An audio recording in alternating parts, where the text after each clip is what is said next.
Seja bem-vindo. Você ouvirá agora o ensino da família dos que creem.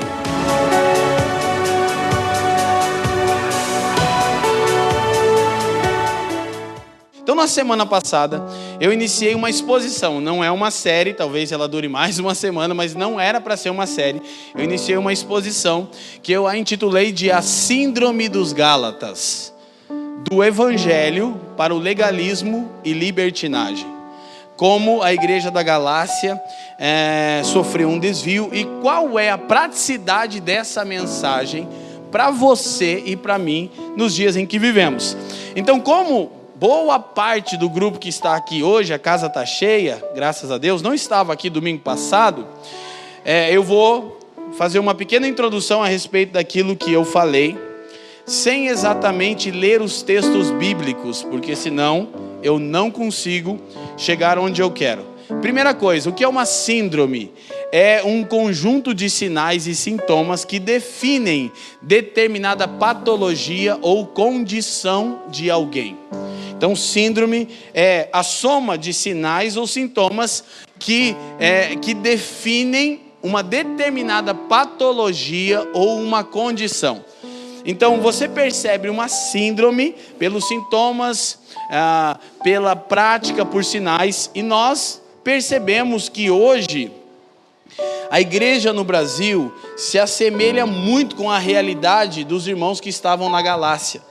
Sabemos que a palavra é viva e por isso estamos fazendo bom uso dela para a nossa edificação. Então, estamos expondo a Epístola aos Gálatas. Eu fui até o capítulo 3, hoje eu vou tornar um pouquinho, enfatizar um pouco o capítulo 1. Mas, basicamente, qual era o problema acontecendo na igreja da Galácia? Paulo passou entre os irmãos, expôs o Evangelho de Cristo e a igreja nasceu naquela região que incluía várias cidades.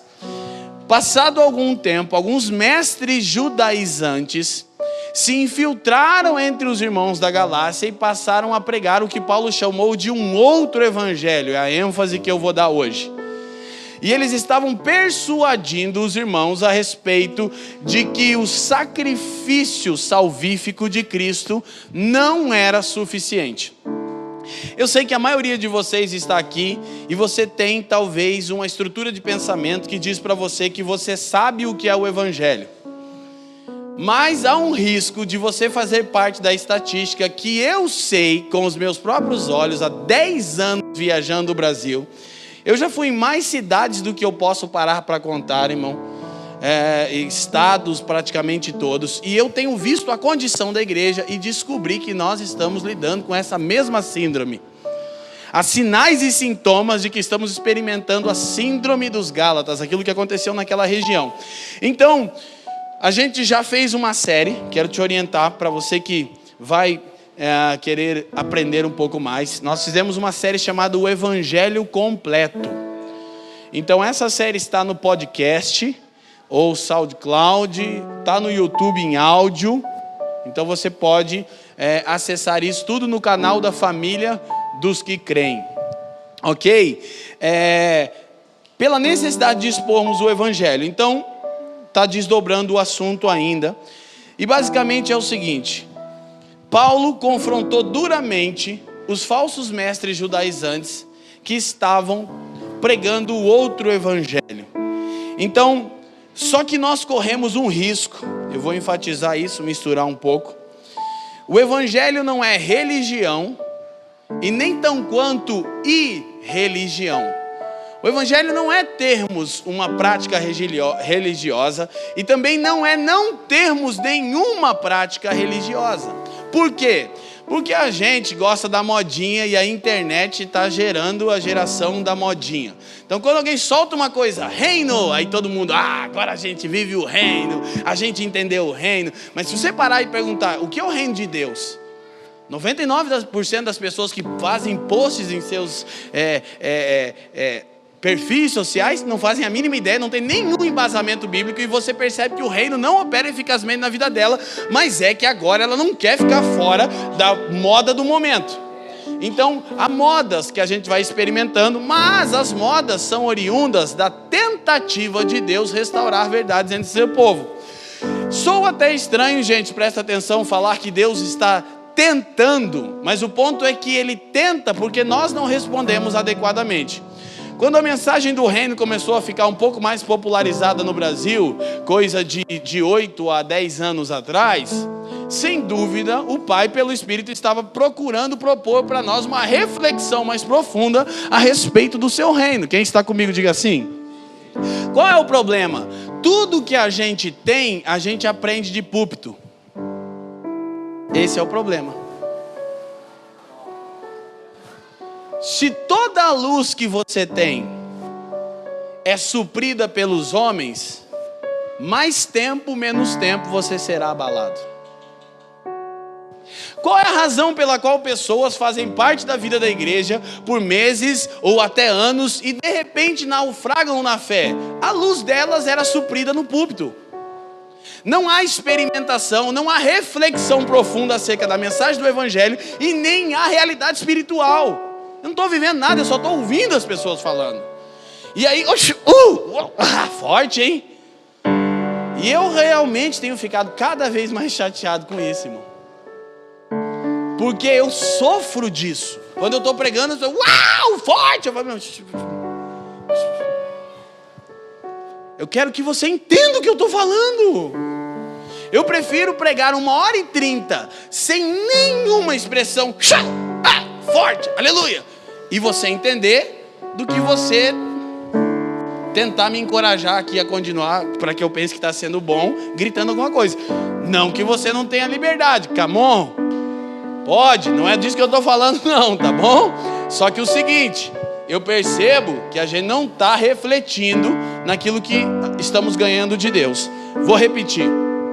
Se toda a luz que você tem a respeito do Cristo é suprida pelos homens, você será abalado. Porque há momentos na jornada do discípulo do Cordeiro em que tudo que você terá é a revelação que Ele deu a você. Se você não passou isso, irmão, vai passar, pode se preparar. Não é profecia não, é estatística. Agora, então, claro, por que nos congregamos? Disse Bartoszewski, para celebrarmos aquilo que experimentamos no dia a dia do Cristo. Por que nos congregamos? Para a exposição clara, autêntica e fiel do Evangelho, a fim de cooperar com aquilo que você já tem ganhado.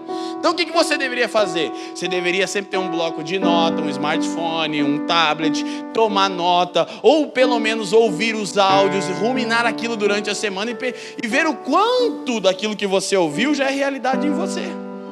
Sim, você vai começar a experimentar uma vida em abundância. Amém, gente? Amém? Então, basicamente, eu enfatizei o seguinte: Paulo trouxe uma dura repreensão a respeito da tentativa dos mestres judaizantes circuncidarem os irmãos que haviam crido e assim dizerem que eles se tornavam mais agradáveis ao Pai por intermédio de crer no Cristo, mas por intermédio de cumprir as tradições da lei mosaica. Paulo estava extremamente irritado, chateado com a condição da igreja da Galácia e ele trouxe duras repreensões. Porém, pela falta de reflexão, a interpretação que a gente costuma ter é o seguinte: a lei é horrível, não presta, é uma droga. Por quê? Porque agora a gente já está numa outra moda. Não é a moda do reino, é a moda da graça. E a moda da graça é o seguinte: pode tudo, eu sou assim, não me julgue, que é graça. Então estou sentindo necessidade de ensinar isso, irmão. Estou sentindo necessidade de compartilhar isso. Passei uma semana pregando em várias cidades e eu decidi que esse ano eu vou pregar o Evangelho. Mas o que você está dizendo? Você não pregava? De vez em quando. Por quê? Porque nem tudo que a Bíblia ensina é o Evangelho. Mas todo ensinamento bíblico é um desdobramento do Evangelho. O problema é que a gente quer trazer ensinamento bíblico sem expor o Evangelho. Se torna peso, fardo e dogma. Por quê? Porque o centro da mensagem é o Evangelho. E o Evangelho é uma boa notícia a respeito de que toda a santidade de Deus e exigência foi satisfeita em Cristo, não em você. qualquer ensinamento que você ouça sem a base do evangelho, você vai tentar vivê-lo. Não vai conseguir porque está tentando pelo caminho errado. Aí o que vai acontecer? Você vai lidar com medo, com culpa, com ansiedade, com rejeição. E aí você está 20 anos na igreja e não sai do lugar. Cheio de crise. Toda hora tem uma crise nova. Por quê? Por causa da síndrome. Ela se manifesta de diferentes maneiras. Quem está comigo, diga assim. Então, Paulo traz uma dura repreensão, mas há o risco de não entendermos o seguinte. Como eu compartilhei na semana passada, hoje eu não terei tempo, gente, me perdoem, de expor tudo aquilo que eu falei na semana passada, mas eu vou tentar resumir no seguinte. O problema de não sabermos lidar com a lei de Deus é que nós sempre encaramos a lei como método salvífico. Mas a lei nunca foi um método salvífico. Vamos a Gálatas capítulo 3, versículo 17. Para refrescar a nossa memória, então. Cara, ficou muito bonito, Felipe. Daniel, tira uma fotinha minha aqui, fazendo merchan. Tô brincando. Não. Ele é irmão obediente, né, irmão? Negão. Vocês já assistiram aquele filme O Predador?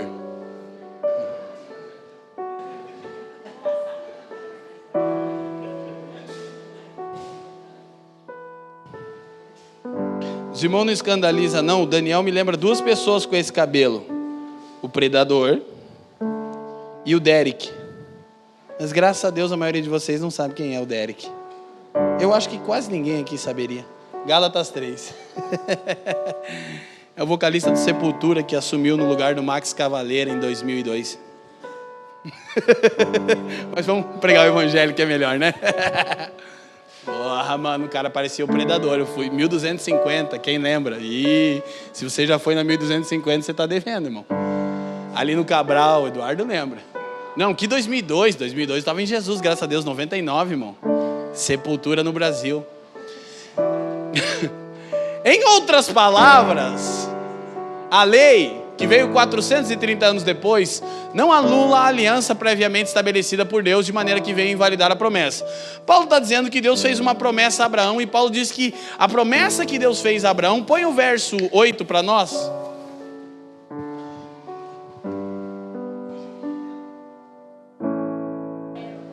Pérola, eu sabia que era alguma coisa preciosa.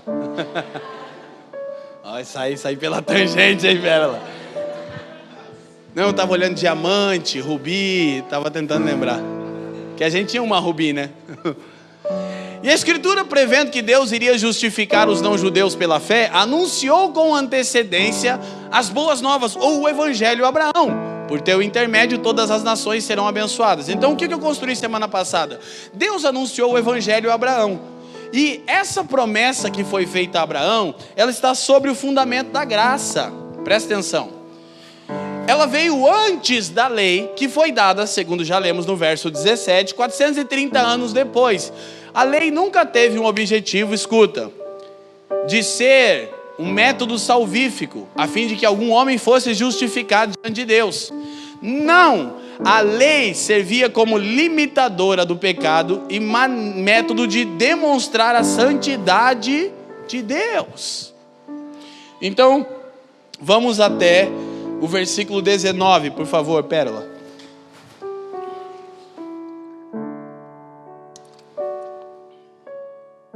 Os irmãos não têm ideia como dá trabalho esse símbolo aqui para mim, irmão.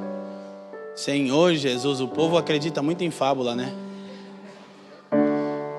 Esses dias um irmão me mandou um recado, aí passou umas 2 semanas, ele mandou de novo, passou umas 2, ele mandou de novo, e falou, irmão, não me leva mal, eu não fico bem. Eu na primeira vez fui querido, na segunda eu expliquei direitinho, irmão. Na terceira falou, irmão, fico incomodado. Eu falei, então para de assistir, irmão. E vai ler a sua Bíblia. O cara tá com medo de um alogo. Meu Deus, os evangélicos são doidos. Qual era então o propósito da lei? Ora, a lei foi acrescentada por causa das transgressões, até que viesse o descendente a que se referia a promessa. Querido, escuta, a lei era a maneira de Deus manifestar a sua misericórdia. Escuta. Eu disse 2 coisas. A lei foi acrescentada por causa das transgressões. Por quê? Porque antes de Deus dar a lei, ou seja, ele já havia dado a promessa a Abraão, E Paulo diz que era o anúncio do evangelho. Então, ou seja, Deus não escolheu Abraão por mérito nenhum dele. Foi mediante a graça. Foi pela graça. E Abraão, mediante a fé, respondeu a Deus. E Paulo diz que isso foi acreditado por justiça e Deus cumpriu. Então, o anúncio do evangelho é antes da lei. Mas até então as pessoas viviam de forma desregrada. Sabe qual é o grande problema de um entendimento superficial da graça? É que a gente está retornando ao ponto que fez Deus acabar com a raça humana. Vou te explicar, que eu expliquei semana passada. Presta atenção. Olha só, o homem peca no Éden, é expulso do jardim em Gênesis 3. Gênesis 4 tem o primeiro homicídio. Gênesis 5, pronto, o pecado do homem chegou aos céus. Olha para mim, sem o Espírito, nós somos piores do que jamais imaginamos. Em 2 capítulos das Escrituras, as transgressões da raça humana chegaram até Deus, de maneira que ele disse: a minha santidade não pode coexistir com tal prática. Então o que Deus fez? Preciso matar. E o que ele fez? Trouxe o dilúvio. Pela graça, salvou Noé e sua família e fez com Noé uma aliança. Depois chama Abraão, anuncia o evangelho.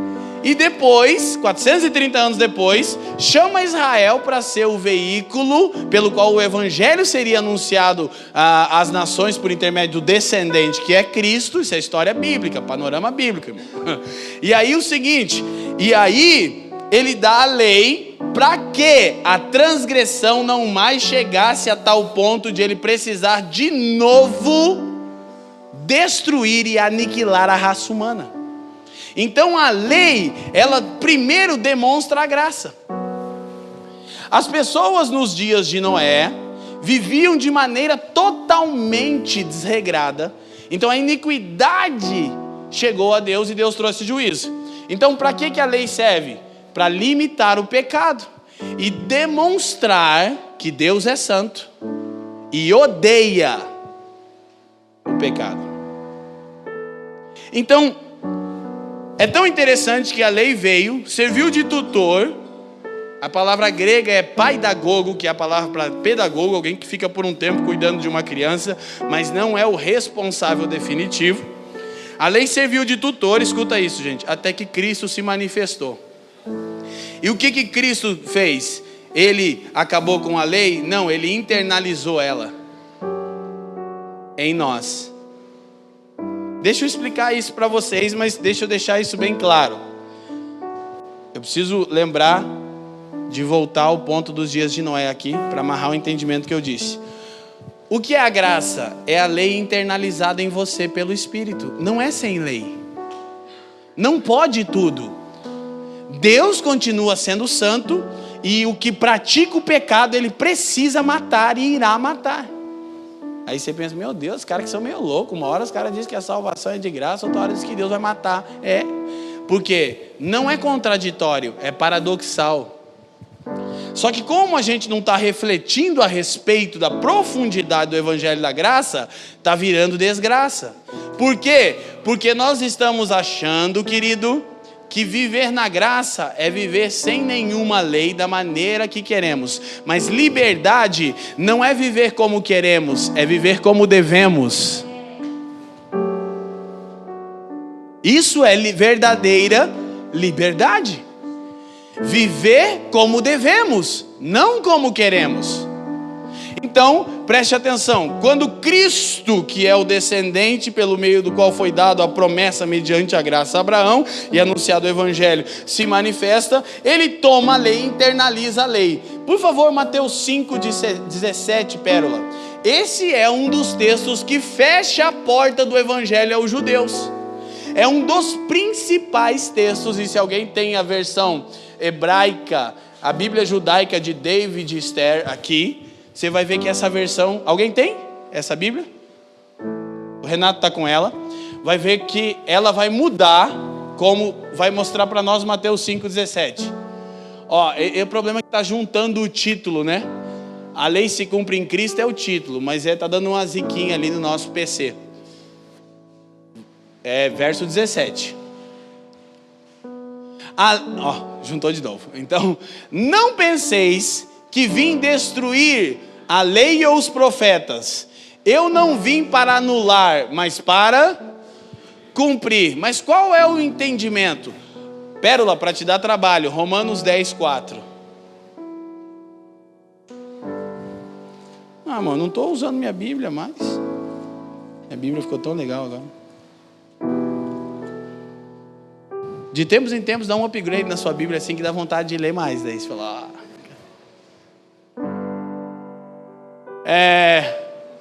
o que eu disse? Romanos? Isso não é 10:4, é 1:4, né? Mas vai dar tudo certo. Nós chega lá. Eu vou ler aqui, na minha. Romanos 10:4. Não precisa abrir não, Pérola. Pode voltar em Mateus lá. Diz assim, abre sua Bíblia aí. Você tem uma Bíblia aí, irmão? Se você não tem, procura um crente perto de você e lê com ele, aleluia. Veja onde é que está o crente mais perto de você e fala, me empresta sua Bíblia. Agora já deu. Porque o fim da lei é Cristo, para a justificação de todo o que crê. Presta atenção numa coisa.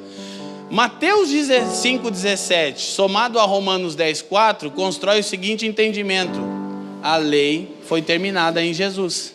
Aí você chega para um judeu que está esperando o descendente de Abraão imprimir a lei no coração do povo e diz assim, não tem mais lei. A Torá não presta e Deus não gosta e Paulo odiava. Então quem que é as pessoas, o apóstolo que os judeus mais odeiam? Paulo.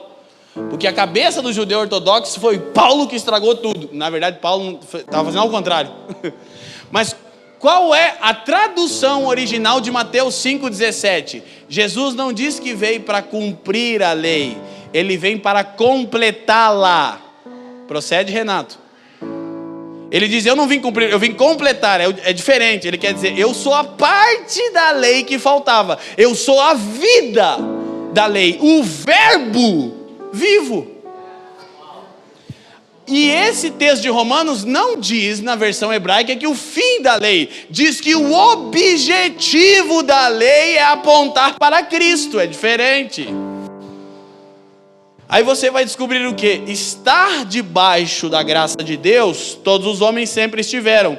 Não quer dizer que vivemos sem lei, porque a promessa dada a Abraão, Bartoszewski, foi mediante a graça e a lei foi estabelecida para normatizar, a fim de que não houvesse pecado desenfreado. Olha para mim, presta atenção. Sabe o que Jesus diz sobre o fim dos tempos? Que por se multiplicar a iniquidade, nós vamos entrar novamente em dias como os dias de... O que são dias de Noé? É um período onde não vai haver mais nenhuma consciência da santidade de Deus. Está começando a ver isso acontecer? Sabe qual é o problema? Que estão pregando para ajudar isso. Porque estão pregando contra a lei.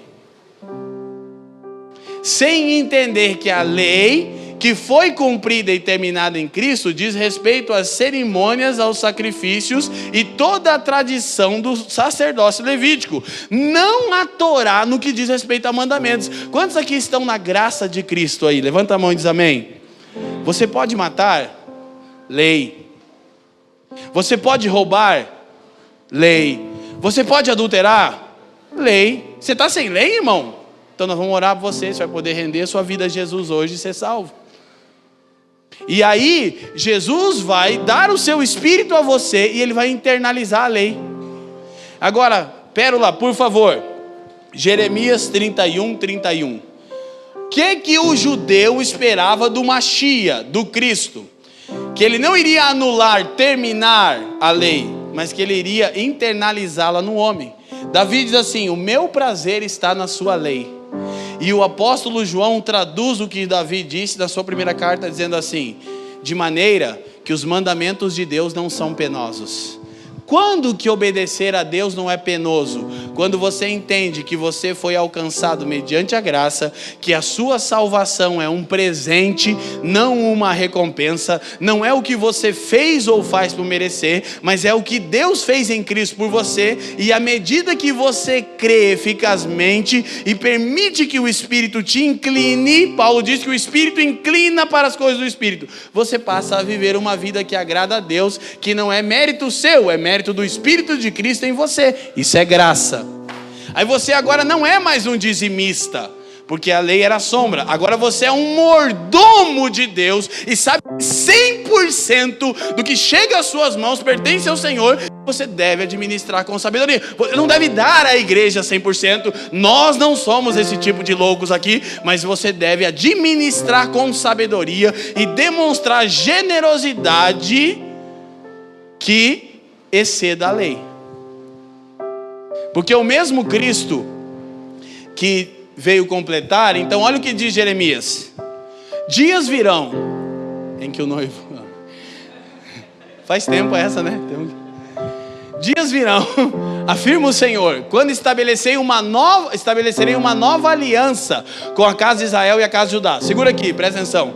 Sabe o que Deus fez novo? Não a lei, a aliança, o pacto. A lei, o testamento é o mesmo.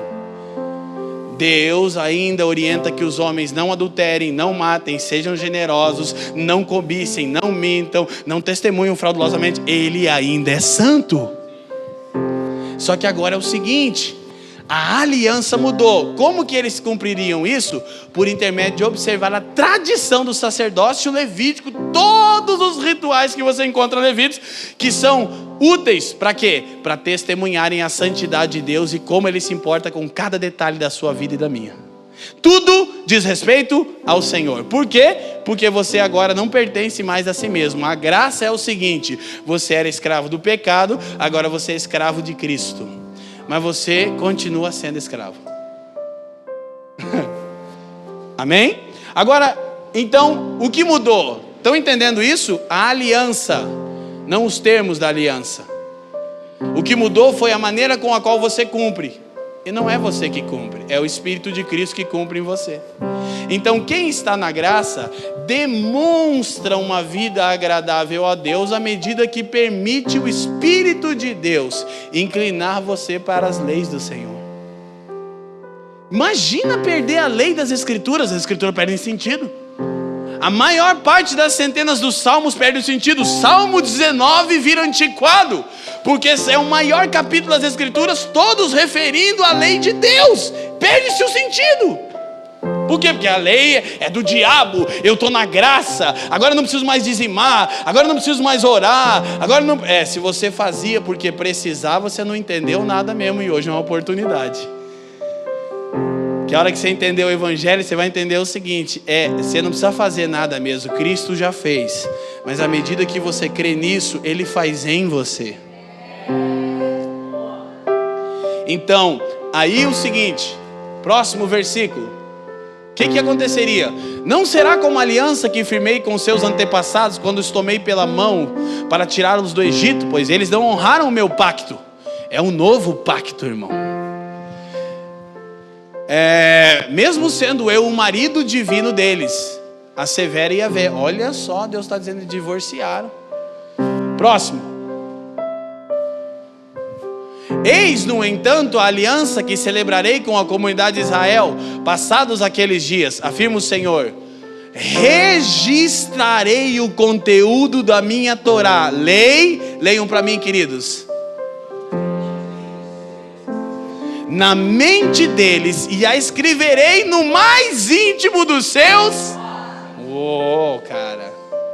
dos seus sentimentos, seus corações. Assim serei de fato o Deus deles, e eles serão o meu povo. Por favor, cara, fiquei arrepiado. Sou crente, irmão. Você gosta de Jesus, irmão? Eu gosto de Jesus. Não, é porque eu estou pré-ocupado. Estou me ocupando com antecedência de que a gente não banalize o Evangelho da graça. Então é o seguinte, a lei manifesta a misericórdia de Deus e não mais acabar com a raça humana, limitando o pecado. A lei demonstra a santidade de Deus e a graça, o seu amor. E não há conflito nessas duas verdades. Então, você deveria olhar e deveria... Meu Jesus querido! Isso aqui é muito bom. Eu não tinha que ir agora nisso, mas eu vou porque eu estou feliz. Gálatas 4... Não, olha só. Vamos o Gálatas 3,19 de novo, Pérola, e a gente vai lendo os textos. Para chegarmos no 4,1 e você entender a conexão. Vocês estão felizes, gente? Amém? Estão entendendo? Eu sinto que é muito bom esse tempo de pregarmos o Evangelho. Eu fico muito feliz com isso. Deixa eu te falar, o Evangelho é o poder de Deus. Paulo diz em Romanos 1,16. Não são as canções que nós cantamos que são o poder de Deus.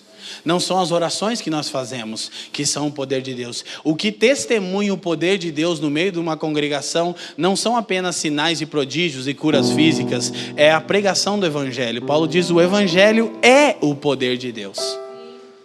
Amém? Então, qual era então o propósito da lei? Ora, a lei foi acrescentada por causa das transgressões até que viesse o descendente a quem se referia a promessa. Você já entendeu? Passo 20, que eu vou fugir dele para não ter que explicar agora. Aleluia, glória a Deus, jubileu. 21. Sendo assim, pode a lei ser contrária às promessas de Deus? Promessas dadas pela graça a Abraão. Abraão, seu velho, que não serve nem para fazer um filho, que mora em Ur dos Caldeus, no meio dessa zoeira chamada Babel, que é um pagão. Eu escolho, por intermédio de você, trazer meu filho e salvar as nações da terra. Tinha algum mérito de Abraão? Não, nenhum filho ele tinha capacidade de fazer. Deus fez tudo. Aí, meu Deus, você já parou para pensar por que Deus escolheu Abraão? Porque ele não podia fazer. Por quê? Porque Isaías 42:8, o Senhor diz, a minha glória eu não divido com ninguém. Eu vou fazer tudo do começo ao fim sozinho. Eu vou pegar o velho e a véia com o ventre fechado, nem escutar direito, escuta, tem que ficar repetindo porque não está ouvindo direito. Hein? Benditas as famílias. Família! A mulher já é bastante. E Deus abriu a madre de Sara. Ele fez tudo. Nada foi feito por intermédio de ninguém que não seja o próprio Senhor. Está entendendo que é a graça? Por quê? Porque ele queria deixar claro o seguinte: nenhum de nós é merecedor desse favor, e nenhum de nós está livre de deixar ser envolvido pelo Evangelho da graça, para que o Espírito te conduza a uma vida agradável ao Senhor. Então, aí ele diz o seguinte: não está contrária, de forma alguma. Pois se tivesse sido otorgada uma lei que pudesse conceder vida, com toda certeza a justiça resultaria da lei. A lei nunca gerou vida, mas a graça gera vida. Então, aí você sabe aquele texto, a letra mata, irmão. Nossa, Senhor Jesus, é uma luta, é uma prova. Paulo está escrevendo aos irmãos de Coríntios e ele está falando exatamente a respeito da lei e da graça. Aí ele está falando para os irmãos, ele diz assim, gente, porque a letra mata, mas o Espírito vivifica. Aí o que as pessoas entendem aí? Eu leio muito a Bíblia. Vocês estão rindo, irmão? Ainda tem isso no Brasil. Graças a Deus, vocês moram na República de Curitiba e congregam na família dos que creem, irmão. Que a gente prega o Evangelho. Deixa eu puxar a sardinha para nós só uma vez, irmão. Você não está ouvindo asneira não, irmão. Pensa num cara que teme subir na plataforma e faz isso quase todo dia. Mas todo dia é um trabalho enorme para mim fazer isso. Por quê? Porque eu sei que se eu desviar da doutrina de Deus, eu não só vou desviar você, eu vou dar conta a Ele naquele dia. Entendeu? Então, olha só, a lei não é contrária às promessas de Deus. Pelo contrário, a lei manifesta que Deus quer cumprir a promessa. Porque sem lei, o pecado se avolumaria de novo e Deus matava de novo. Não cumpria a promessa. Chamei Abraão, vou ter que matar todo mundo de novo. Mas vou dar a lei para segurar a onda deles. Então, próximo. Contudo, a Escritura colocou tudo debaixo do pecado, para que a promessa fosse concedida aos que creem por meio da fé em Jesus Cristo. Estava todo mundo no pecado. Irmão, olha para mim. Romanos 3:23 é a sua condição e era a minha condição. Porque todos pecaram e destituídos foram da glória de Deus. Você precisa entender o seguinte: o Evangelho diz que você não vale nada. O Evangelho diz que você é pior do que você pensa e mais amado do que imagina. Essa é a mensagem do Evangelho. Você é pior do que pensa e mais amado do que jamais imaginou. Paradoxal, né? Então, aí vai conectar com o capítulo 4, que é um assunto. Próximo versículo. Antes, glória a Deus, aleluia, a gente chegasse à fé, estávamos sob a custódia da lei, nela aprisionados. Por que a lei aprisionou? Nossa, isso é difícil de explicar. É porque em Romanos 7, Paulo fala que o pecado se aproveitou da lei. É muito louco, o pecado é tipo uma pessoa, assim. Mas o pecado sabia que ninguém ia cumprir a lei, né? E isso acabou gerando na mente das pessoas uma ideia. Então eu tenho que cumprir a lei para ser salvo. Ela nunca teve o objetivo salvífico. Então ninguém conseguia cumprir. Então estava todo mundo no pecado, todo mundo lascado, até que a fé chegasse. Ficamos aprisionados. Até que a fé que haveria de vir fosse revelada. Agora, desse modo, a lei se tornou o nosso tutor, a fim de nos conduzir a Cristo. Olha o que é a lei, meu Deus. Cumprir a lei de Cristo, cumprir a lei de Deus te conduz ao seu Filho. Mais comunhão, para quem já está em Jesus, é mais comunhão, para que por intermédio da fé fôssemos justificados. Aí ele vai conectar. Agora, no entanto, havendo chegado a fé, já não estamos mais sujeitos a esse tutor. Filhos de Deus mediante... Ah, não, esse é o título. Aí, glória a Deus, aleluia. Capítulo 4, versículo 1. 4:1. Afirmo, porém, que durante todo o tempo em que o herdeiro é menor de idade, ele em nada é diferente de um escravo, mesmo sendo o dono de tudo. Então Paulo está dizendo o seguinte: nós somos co-herdeiros com Cristo, mas até que amadureçamos na compreensão da mensagem, a gente não é diferente de um escravo, a gente está sujeito ao escravo. Eu já falei isso aqui dias atrás. Verso 2. No entanto, está sujeito a tutores e administradores, que era a lei, que a lei é um tutor, até o tempo determinado por seu pai. Presta atenção. Você sabe toda a exigência da lei?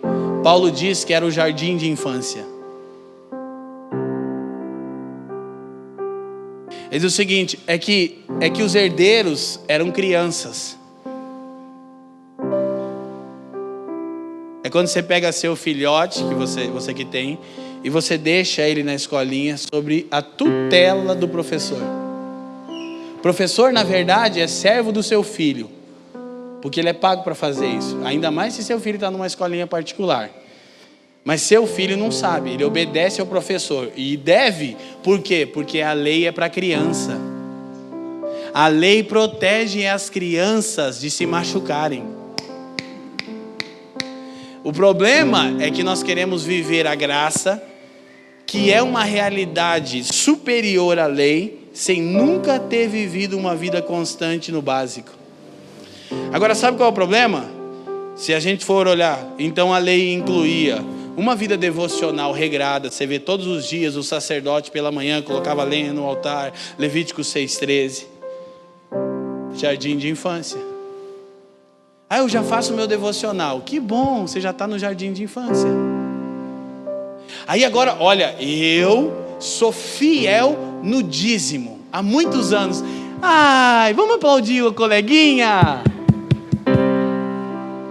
Jardim de infância.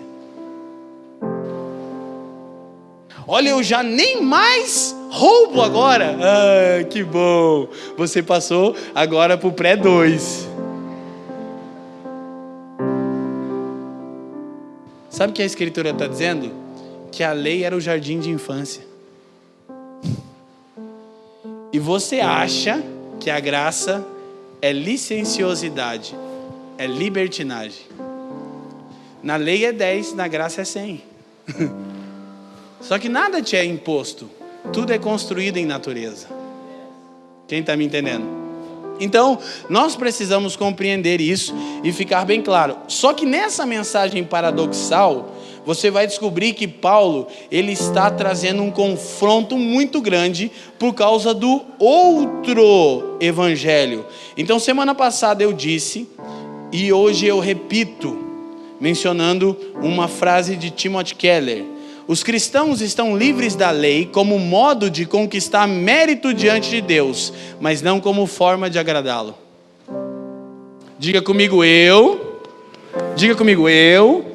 que estou em Cristo, estou livre da lei como modo de conquistar mérito diante de Deus, não como forma de agradá-lo. Então você pega a sua Bíblia, vai para casa e vai ler as exigências da lei. Quando você achar extremamente difícil, lembra, jardim de infância. Você vai dizer, mas e aí? E aí você vai descobrir se você nasceu de novo. Se há algum prazer em você em cumprir os mandamentos de Deus. Porque a boa notícia a respeito do Evangelho da Graça não é que a lei foi removida, a cerimônia e todos os rituais do sacerdócio levítico, sim, mas a lei moral, ela permanece, ela ainda comunica a santidade de Deus, os mandamentos. Agora, você e eu não podemos cumprir, não conseguimos, por mais que o desejemos, mas à medida que entendemos o seguinte: Cristo supre toda a exigência de Deus no meu lugar, eu posso estar em Jesus. Isso é o que Paulo quer dizer quando diz: e ser achado nele, não tendo em mim justiça alguma que provenha da lei. Paulo está dizendo é o seguinte: não há em mim mérito algum, por isso eu estou em Jesus, porque o mérito é dele. E à medida que eu desfruto, olha só, cresço na relação com a palavra, com o Senhor e com os santos, o Espírito vai me inclinando uma vida cada vez mais agradável. Essa coisa é incrível. Porque sabe, por isso a Escritura diz assim, não extingais o Espírito de Deus. E o que a gente pensa que é isso? É que os irmãos estão muito cessacionistas agora. Cessacionista é o termo para quem não crê na continuidade dos dons espirituais. Aí você acha que esses irmãos estão cessando o Espírito. Não, eles têm interpretação diferente acerca da manifestação do Espírito. E tudo bem, eles têm tal liberdade. E até há uma margem na Escritura para que alguém pense assim. Afinal, são denominações históricas que por séculos ensinam que os dons espirituais cessaram. Embora nós, na família dos que creem, não compactuamos com esse pensamento, nós somos continuistas, cremos nas continuidades dos dons. O problema não está a respeito dos dons. Extinguir o Espírito é você apagar o único que te inclina a cumprir a lei, agradando assim ao Pai. Olha que coisa curiosa, olha para mim. Se você tem um pouquinho de caminhada no Evangelho, você vai perceber que a vertente cessacionista, sustentada por denominações históricas, eu não quero aqui mencionar o nome para não ser mal interpretado, ela tem uma diferença exorbitante da vertente pentecostal, onde cremos na continuidade dos dons do Espírito. Curiosamente, se você fizer uma estatística de escândalos entre aqueles que não creem na continuidade dos dons do Espírito e aqueles que creem, é esmagadora a diferença. Parece que quanto mais pentecostal uma igreja é, mais carnal ela também alcança sua realidade. Não é uma máxima. Não é uma máxima, porque nós queremos ser penteca no tutano, compreendendo que o Espírito não quer apenas retribuir e repartir dons espirituais para edificação, ele quer me inclinar para as coisas do Espírito. Então você vai perceber que esses irmãos cessacionistas, alguns deles que são bem polêmicos, eles vão para a internet largar porrete nos pentecostais. Olha a vida deles, 45 anos de ministério sem uma mancha, sem um escândalo, sem um desvio. Ele não crê, o problema é dele. Para mim eu acho que está perdendo. Mas em compensação os penteca, irmão, parece a igreja de Corinto. Na mesma altitude que ela desfrutava dos dons, ela se entregava à carnalidade. Então precisamos entender tal coisa a respeito da graça e da lei. Tudo bem até aqui, gente? Sim? Então eu vou tentar começar a pregar. Você ri, mas é verdade. Por quê? Porque eu estava fazendo a introdução. Só que olha só, sou bonzinho, não vou muito longe não. A gente termina num horário aqui bem agradável, nos domingos, 9h15, 9h20, tranquilo, para que os irmãos possam chegar em casa um pouquinho mais cedo. Mas escuta, é porque eu poderia seguir, Felipe, mas não consigo. Porque a maioria dos irmãos não foi edificado por aquilo que a gente recebeu semana passada. E os que receberam não entenderam quase nada. Leandro, você não está muito arrogante? Não, irmão, é que você não escuta uma coisa uma vez, que sua mente está programada e tem uma estrutura de pensamento contra aquilo e tudo muda. Bom se fosse. Se cada pregação que a gente fizesse trouxesse o entendimento do ensino do evangelho, acabava os pregadores. A gente ia durar a igreja em 1 ano pregando as doutrinas e acabava. Aí os irmãos não iam precisar mais, que todos os irmãos estão cientes da realidade. Mas o nosso desafio é experimentarmos. Então, Gálatas capítulo 1.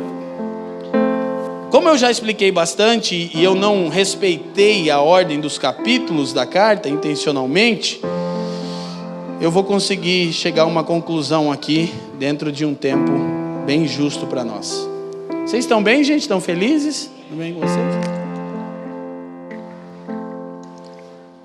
Diga comigo, o evangelho é a mensagem de que eu sou pior do que penso e mais amado do que imagino.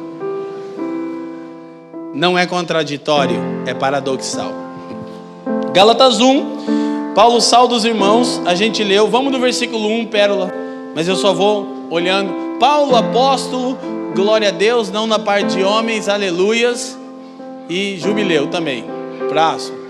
Todos os irmãos que estão comigo, que bênção. 3. A todos vós, aleluia. Jesus se entregou voluntariamente pelos nossos pecados, a fim de nos resgatar desse atual, agora eu quero ler, perverso sistema mundial, segundo a vontade de Deus nosso Pai. Olha só, se você pergunta assim, qual é a razão do sacrifício radical de Cristo e da minha salvação? A Escritura só te dá uma resposta: segundo a vontade de Deus e Pai. Olha, deixa eu te falar uma coisa boa, irmão.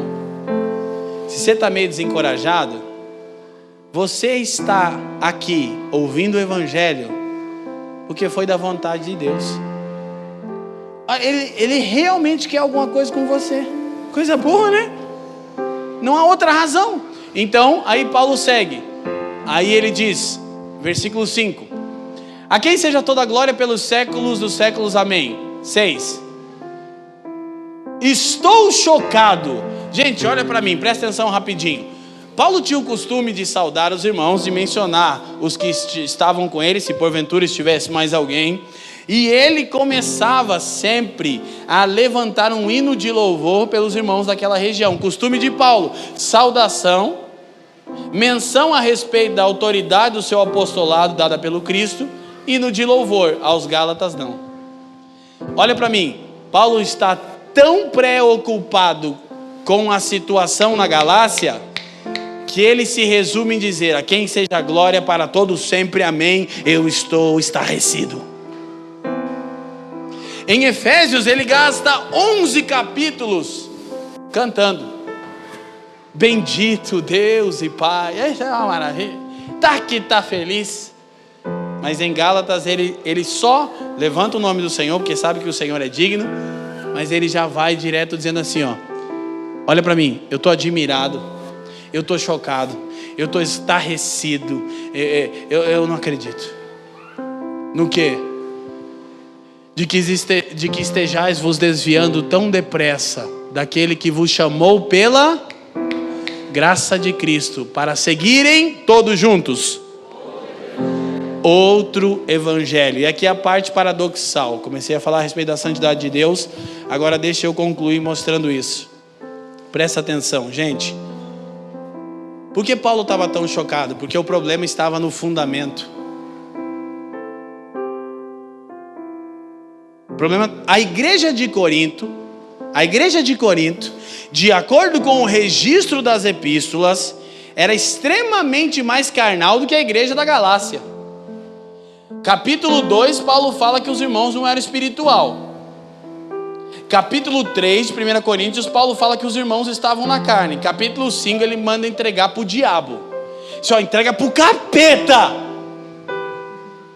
Só que sabe o que ele faz no primeiro capítulo? Ele gasta alguns versículos louvando a Deus pela igreja em Corinto. Porque ele não faz isso pela Galácia. Irmão, vou te contar uma coisa bem baixinho. Igreja tem uma matemática que é o seguinte: pouca gente, pouco pecado. Muita gente. A matemática das igrejas locais é assim, entendeu?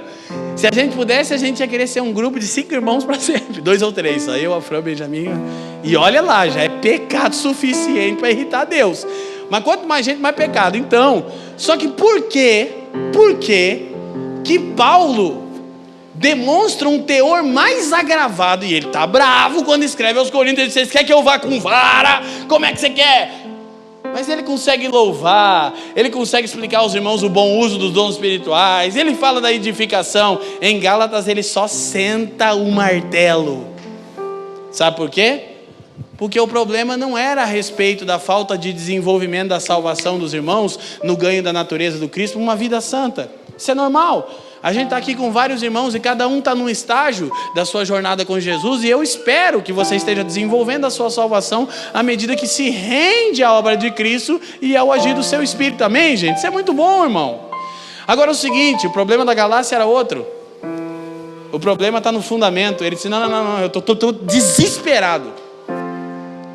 Irmão, pensa num cara que já foi muito bravo, irritante, chato, pior do que vocês pensam, e que hoje está muito querido, amável, parceirão, e que só queria ser querido, só eu. Só que não dá.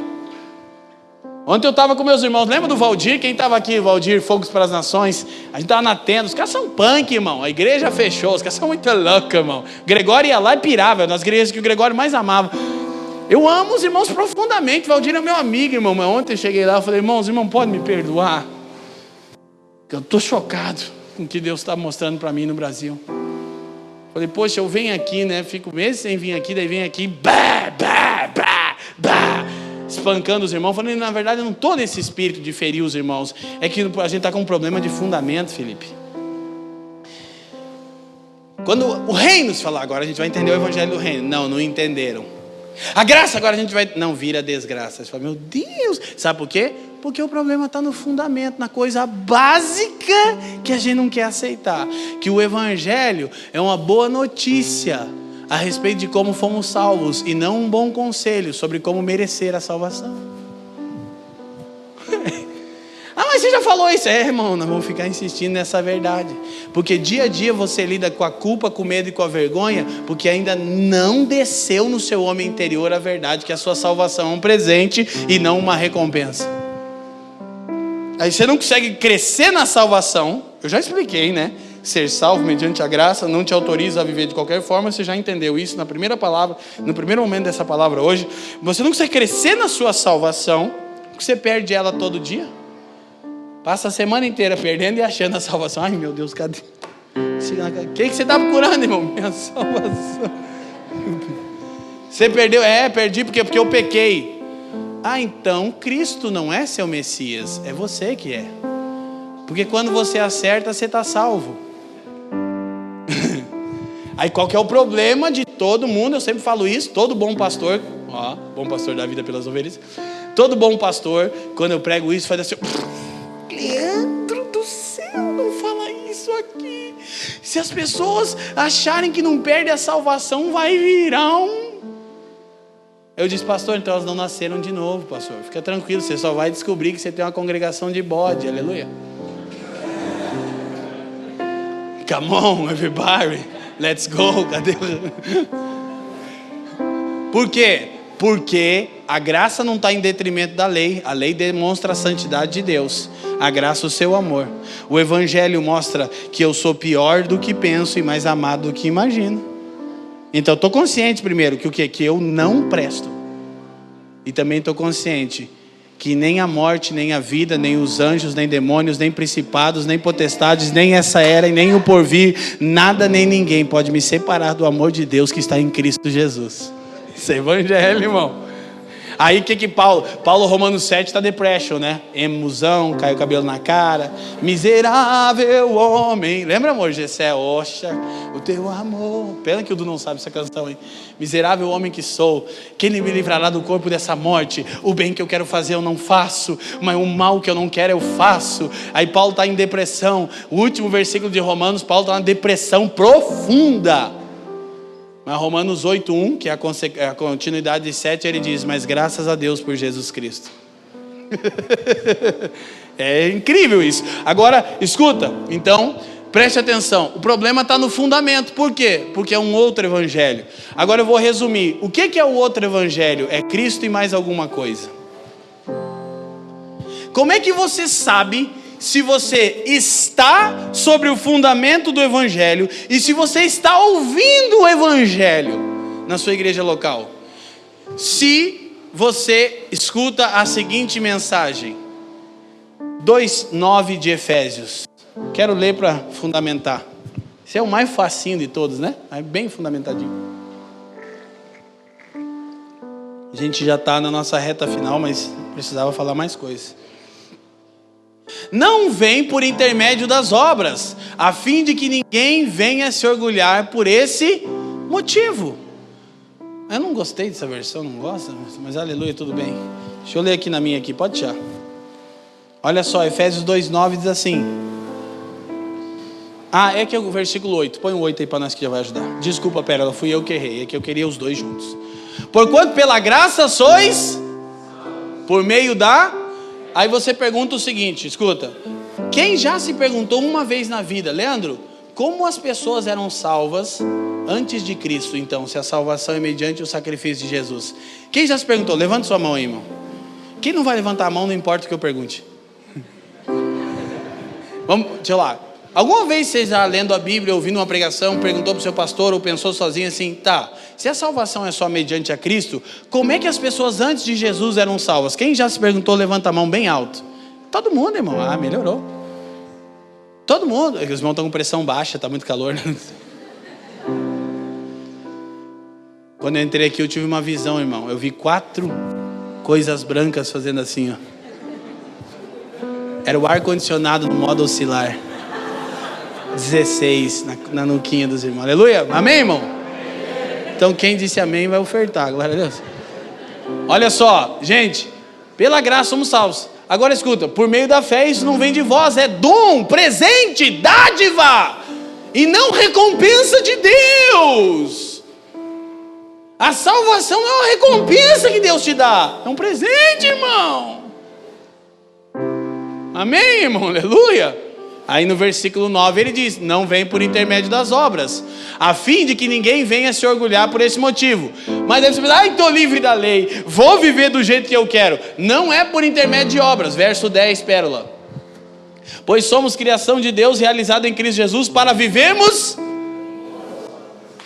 Não é pelas obras, é para as boas obras que você foi salvo. Você não foi salvo por boas obras, você foi salvo para poder praticar boas obras pelo Espírito do Cristo em você, amém? Não há conflito entre lei e graça. Então, o que nós precisamos compreender? Como é que as pessoas eram salvas antes? Apocalipse 13, versículo 8, Pérola. Deixa eu correr com isso. Eu vou escolher ler mais... Acho que 2 textos vai dar tudo certo.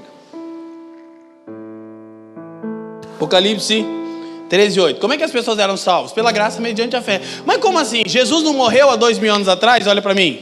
Ela já colocou o texto, né? Jesus não morreu há 2000 anos atrás? Gente, quanto tempo faz que Jesus morreu, gente?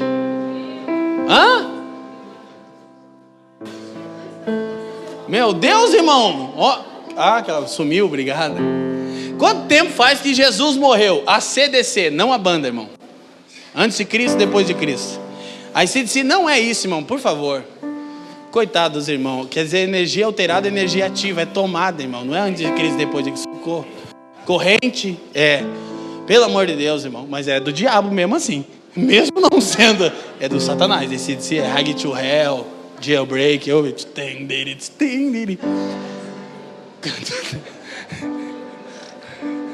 Foco na Fran. Dá o zoom, corta para 18. Gente, vocês estão felizes? Irmão, eu estou 7 dias fora de casa, irmão. Cheguei em casa e dormi um pouco mais de 1 hora, irmão. Que quando a Fran me acordou, parecia que eu estava caindo num precipício. Já acordou assim. E eu estou pregando aqui, eu começo a pregar, irmão. Eu sou cheio de vigor, de força. Me dá uma vontade de ficar falando umas 10 horas sobre isso. Você não está cansado não, né, irmão? Aleluia, glória a Deus. Gente, as pessoas eram salvas do mesmo jeito. Como é que Moisés foi salvo? Sansão foi salvo. Aleluia, está em Hebreus 11. Como é que foram salvos? Raabe foi salva. Como é que se Jesus não tinha... Quem disse que Jesus não tinha morrido? Olha o texto. Todos os habitantes da terra adorarão a besta, ou seja, todos aqueles que não tiveram seus nomes escritos no livro da vida do Cordeiro, que foi, leiam para mim. Quando que Jesus morreu? Mas não foi há 2000 anos atrás, não.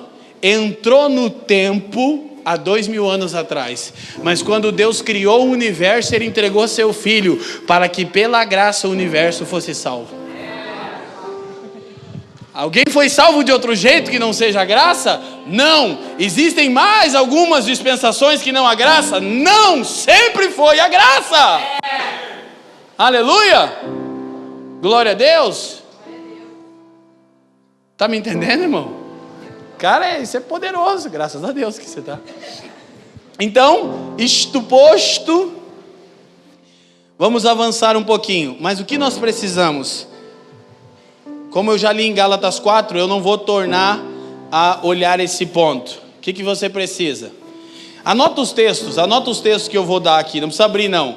Gálatas 4:1, Mateus 5:20, Gálatas 5:16, 1 Coríntios 6, 1 Coríntios, vou repetir, 2 do 6 ao 16. Gálatas 4:1, Mateus 5:20, Gálatas 5:16 e 1 Coríntios 2 do 6 ao 16. Todos esses textos falam como ter uma vida no Espírito. 1 Coríntios 6, Paulo fala sobre 2 fala sobre a mente de Cristo.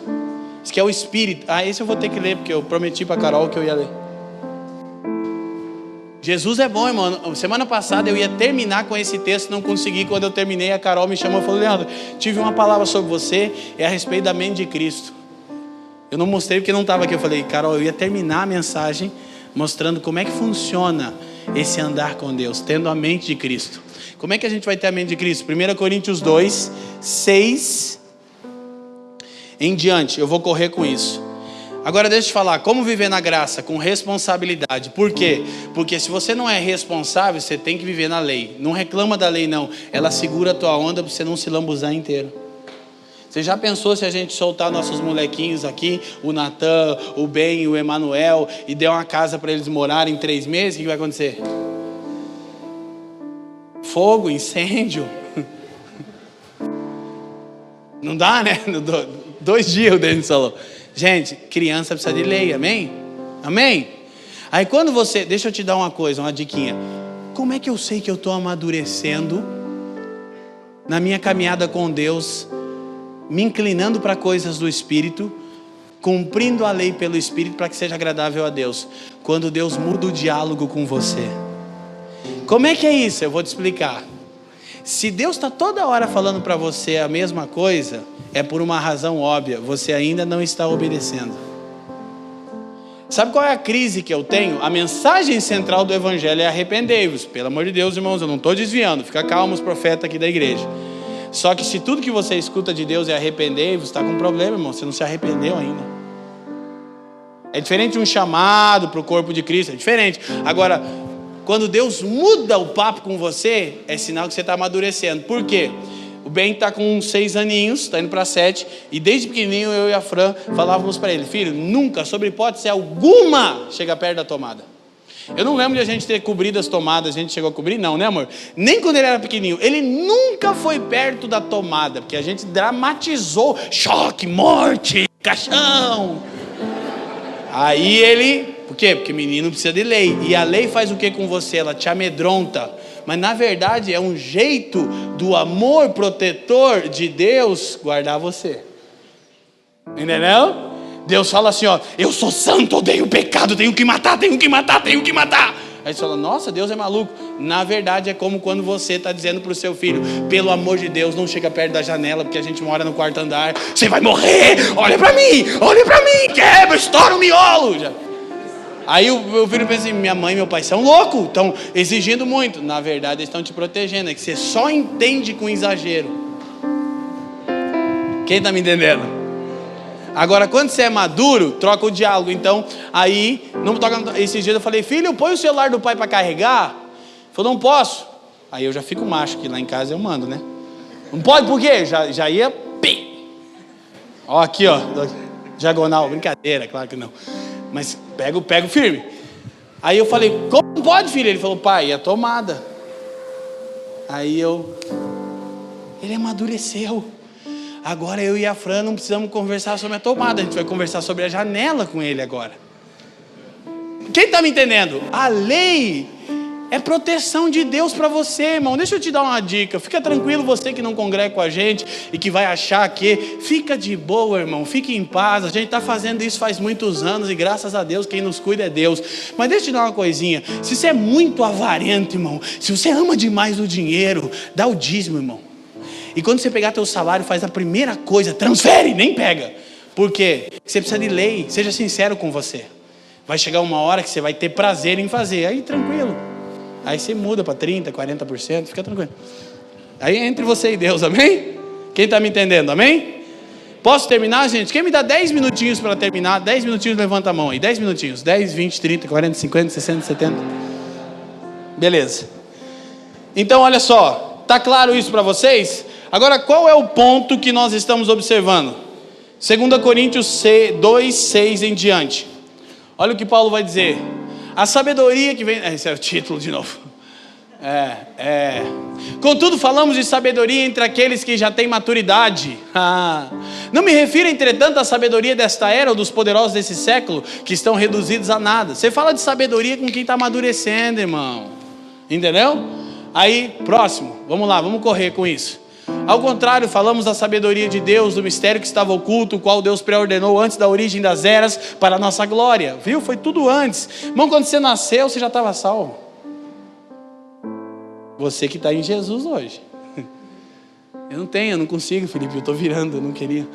Nenhum dos governantes dessa era compreendeu essa sabedoria, pois se tivesse entendido, não teria crucificado o Senhor da glória. 9. No entanto, como está escrito, olho algum jamais viu, ouvido algum nunca ouviu, e mente nenhuma imaginou o que Deus predispôs para aqueles que o amam. Aí você, ai, que lindo, olho nenhum viu, nunca chegou na mente. Paulo está dizendo, gente, isso aí é lei, jardim de infância. Ele está citando Isaías, está dizendo, isso é o jardim de infância. Olha o próximo versículo. Deus todavia o revelou a nós por intermédio do... Qual? As intenções dele a respeito de nós. Por quê? Porque a gente está saindo do jardim de infância. Então ele diz, porquanto o Espírito, eu quero que você veja esse ponto, a tudo investiga, até mesmo as profundezas de Deus. Irmão, deixa eu te falar uma coisa, o Espírito sonda as profundezas de Deus. Deus por si só já é profundo. Quem está me entendendo? Se não fosse dar uma medida de profundeza para Deus, é profundo. Mas Paulo, ele quer acrescentar, ele sonda as profundezas de Deus, cara. Por quê? Olha lá, 11. Pois quem conhece os pensamentos do ser humano, a não ser o espírito do homem que nele reside, assim, igualmente ninguém conhece os pensamentos de Deus, a não ser o Espírito de Deus. Estamos terminando, gente. Nós, entretanto, não recebemos o Espírito do mundo, mas sim o Espírito que vem de Deus, a fim de que possamos compreender o que por Deus nos foi outorgado gratuitamente. É o Espírito que nos leva a crer no Evangelho. Diz, olha, Deus te outorgou pela graça tudo isso aqui, e isso aqui eu estou trazendo das profundezas do coração dele a você. Irmão, nem você se conhece, só Deus sabe quem você é de verdade. Você está entendendo isso? E Paulo está dizendo que o Espírito vai lá nas profundezas de Deus, arranca os pensamentos de Deus sobre você e imprime no seu homem interior. Ele imprime as leis de Deus no seu homem interior. Então, próximo. Sobre isso também pregamos, não com palavras ensinadas pelo saber humano, mas sim com palavras ministradas pelo Espírito, interpretando verdades espirituais para os que são espirituais. Estamos tentando, né, irmão? Não sei se a gente interpreta ou se é espiritual, mas nós tentamos.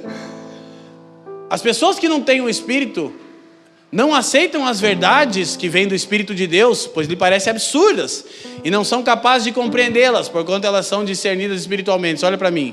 Se você não consegue entender o Evangelho, se você até, poxa, eu gosto de Jesus, eu gosto da igreja, só que eu fico ouvindo a palavra, eu não entendo nada. Deixa eu te falar com todo temor. Talvez você não tenha nascido de novo. Falta você se render. Hoje pode ser uma oportunidade de você fazer isso. Entendeu? Esse é o ponto. Próximo. Contudo, aquele que é espiritual pode discernir todas as coisas, e ele mesmo por ninguém é compreendido. Porquanto...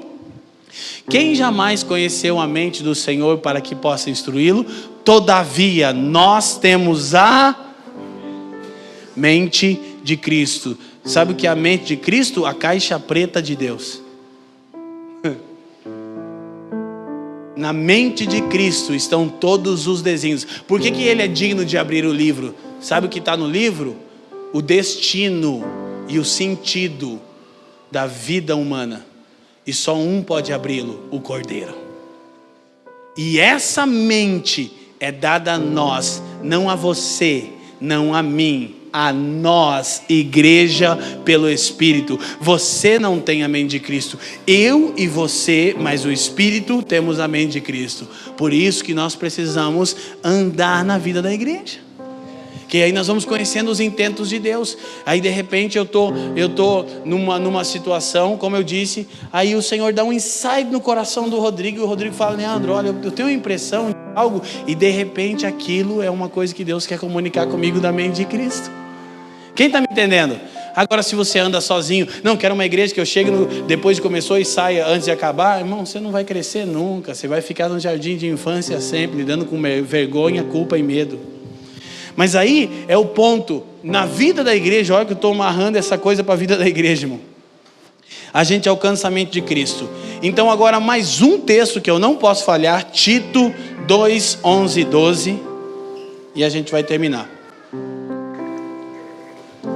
Ele é autoexplicativo.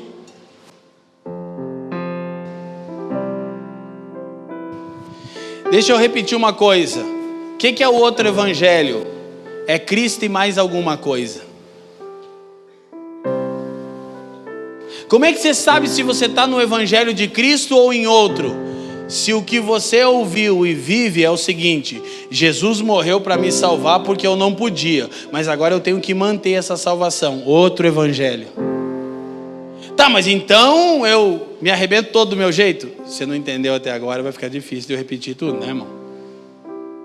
O que é o outro evangelho? É Jesus e mais o dízimo. Não, Jesus, mas se não der o dízimo... Não, isso é jardim de infância, irmão. O que é o outro evangelho? É Jesus e mais o jejum.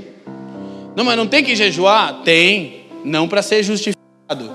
Você jejua porque você quer estar sensível à voz do Senhor, amém? Quem muda quando você ora e jejua não é Deus, é você, irmão. Aleluia. Então por que você demonstra generosidade nas suas finanças? Porque você tem uma nova natureza, irmão. E que você quer crescer. Você já pensou que coisa linda? Crescer em generosidade. Ah, mas eu estou dando... Cresce, irmão. Proponha permitir que o Espírito leve você a lugares, como a Val disse no começo. A lugares mais altos, irmãos. Em todas as áreas que dizem respeito às leis de Deus, cara. Se você tem se guardado puro, então permita que o Espírito cresça essa pureza em você mais um pouco. Por quê? Porque até que sejamos semelhantes a Ele. Sede santos, porque eu, o Senhor, o sou santo. Ok? E isso é por intermédio da palavra, por intermédio do Espírito, por intermédio da vida da igreja, por intermédio do discipulado, irmão. Deixa alguém mexer em você, irmão. Vou falar uma coisa aqui que eu tenho que terminar, mas qual é o ponto? A graça da salvação... Vamos tentar arrumar isso essa semana, gente. Porquanto a graça de Deus se manifestou salvadora para todas as pessoas. 12. Ela nos orienta, nos educa, nos instrui a renunciar à impiedade e às paixões mundanas e a viver de maneira sensata, justa e piedosa nesta presente era. Irmão, olha para mim. Graça que não educa a fugir das paixões desta era é desgraça. O que a graça faz? Ela te ensina como o Espírito imprime as leis de Deus. Você está na escolinha de Deus, ele fala, ó, o que o Pai pensa sobre isso. Aí que Paulo diz, não entristeçais o Espírito de Deus e não o extingais. Por quê? Porque ele sempre, olha, você pode ser um crente que nasceu hoje em Cristo. Você pode nascer agora. No final dessa reunião, você pode estar nascendo enquanto eu prego. Por quê? Porque não é o que você vai fazer, é quanto você vai crer no que está ouvindo. De repente você nasce de novo agora, você está nascendo de novo agora. Sabe o que vai acontecer? O Espírito já vai começar a dar testemunho no seu interior acerca das profundezas de Deus. O que você vai ter que fazer? Aquietar o barulho ao seu redor. Por isso a vida de devoção. Por que você vai ter uma vida de devoção, de palavra? Por que a gente deve crescer nisso, deve procurar? Porque eu, pastor, tenho que melhorar. Porque eu preciso ser mais sensível ao testemunho do Espírito. Por quê? Porque ele sonda as profundezas de Deus e diz assim, ó, Leandro, o Pai está esperando isso aqui de você. Aí eu vou dizer, mas eu não vou conseguir. Ele fica tranquilo que eu estou aqui com você. Eu sou o ajudador. E quando der ruim, sou teu advogado ainda. Vou dizer, Pai, não leva em consideração não, Pia é Zé Ruela. Pia vai dar bom, Pia vai dar bom. Está no processo. O Espírito é o paracleto, é o ajudador. Aí Jesus também fala, não leva em consideração, o Ricardo vai dar bom. Não perder na castração vai dar bom. Mas sabe qual é o ponto? É só ouvir o testemunho interior e deixar o Espírito testemunhar as profundezas de Deus. Só que olha o seguinte, a respeito de como você pode agradá-lo e entender a mente de Cristo. Isso é só na igreja. A mente de Cristo é mais do que a sua vida individual. É o plano coletivo de Deus ao seu povo. Quem está me entendendo diz sim. Agora eu vou terminar 1 Coríntios 2. E eu quero orar com isso. Obrigado, gente, pela paciência. Vocês estão felizes ainda, amém? Quem está sendo edificado aqui? Com sinceridade. Sinceridade. Que bom. 1 Coríntios 2, verso 1.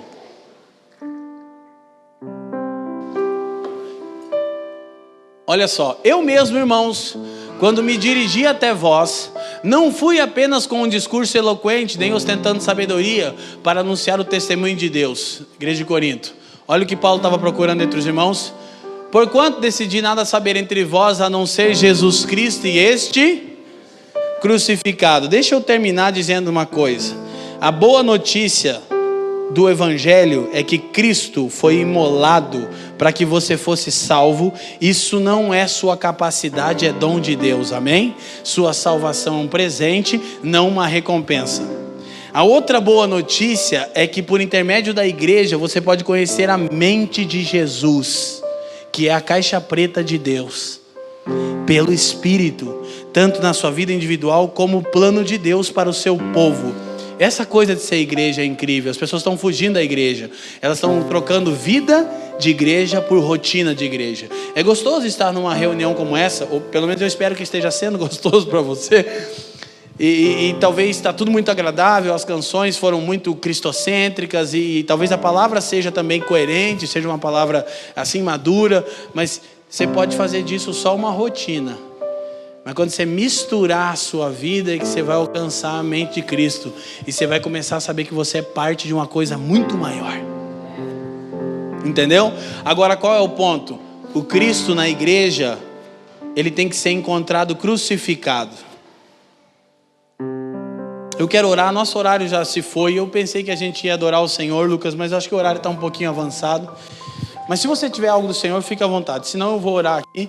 Mas presta atenção. Por que Cristo crucificado? Paulo pregava Cristo crucificado e ressurreto. Atos 17. Mas sabe, por que Paulo não disse, eu estou procurando na igreja Cristo ressurreto? Porque o Cristo ressurreto é o Cristo exaltado, como o Lucas cantava. Você tem a primazia, você é o primeiro. Sabe por quê? É porque Cristo ressurreto, exaltado, é o testemunho que nós damos ao mundo. O que a gente mostra ao mundo? Cristo exaltado. E nós mostramos que Ele é o Senhor. Mas o que Deus procura na igreja? Escuta, Cristo crucificado. Por quê? Porque o nosso Senhor, como os irmãos aqui da família já sabem, já foram instruídos e ensinados, o nosso Senhor foi crucificado nu. A tradição católica colocou um paninho nas partes íntimas de Jesus, mas Marcos 15 mostra que a profecia do Salmo se cumpriu. Eles rasgaram as vestes de Jesus, olha aqui para mim. E ele ficou 3 horas, completamente nu. Não podia fazer isso aqui, estava pregado. E por quê? Para que ele construísse a comunidade dos pelados. Isso é igreja. Por que na igreja Cristo tem que ser encontrado crucificado? Porque crucificado ele foi exposto nu. Por que Jesus foi exposto nu? Porque Adão sentiu vergonha da sua nudez diante de Deus no jardim do Éden. E ele se escondeu porque estava nu. Então Jesus não se escondeu. Ele se expôs nu ao Pai. Para quê? Para que você nunca mais tivesse vergonha daquilo que ele já resolveu. Isso é incrível? Agora, como é que vai desenvolver isso? À medida que você viva a vida da igreja, não a rotina, não as conferências, não os domingos à noite apenas, mas a vida da igreja. Por quê? Porque a igreja é a comunidade dos pelados. Aqui a gente precisa andar nu, a fim de que todo mundo ande na luz.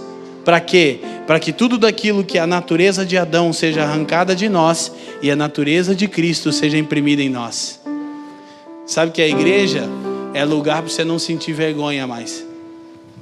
Por quê? Porque ninguém aqui é tudo isso que parece, a começar por mim.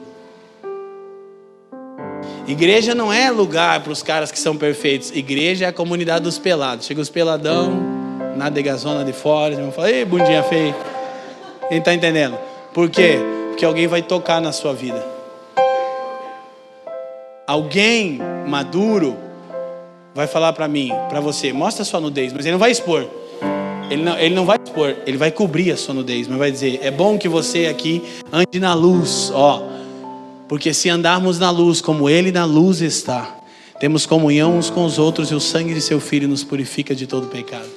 Amém? E esse processo de purificação a Bíblia chama de santificação. Por isso a W. Tozer disse, e eu termino, que santidade não é o caminho para Cristo. Não é algo que eu faço para chegar em Jesus. Cristo é o caminho para a santidade. É porque Jesus chegou até a mim, eu posso me tornar como Ele pelo Espírito. Não é porque eu fui me santificando até chegar nele. Não, é porque Ele santo chegou até a mim impuro e me abraçou e está me envolvendo com a sua santidade pelo seu Espírito. Amém? Feche os seus olhos, vamos reduzir as luzes. Eu queria orar com vocês. Obrigado por nos ouvir.